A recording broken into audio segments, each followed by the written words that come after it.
Nagpunta kami ng mga pamangkin niya dito. Ah, pinasyal kayo. Doon kami kumakain sa bundok. May tubig kasi doon nakahulog lang, tapos ang lamig. Kaya doon kami sabi nga man niya, saan daw ang magandang puntaan? Sabi ko man doon sa bundok na yon, hindi doon sa kabila. Kasi dito, malinis at saka may tubig na Maganda. pwede ka lang uminom. Oo. Kapag spring dito, ang ganda kaya dito, ang dami-daming bulaklak. Tapos, Pag winter naman, puro snow dito. Nakikita sa TV. oo, so, pwede Nila. polo, Tapos mga nagsilabasan snow. yung mga wild na aso. Delikado rin. Oh, marami diyang ball na aso sa ibabaw. Oo, yung likos. We eat here, right? Oh.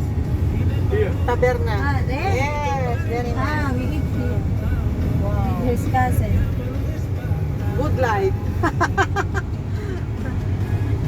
Lagi kaming namamasyal sa... Now we go out of the houses. Very nice. Go to the monastery up there.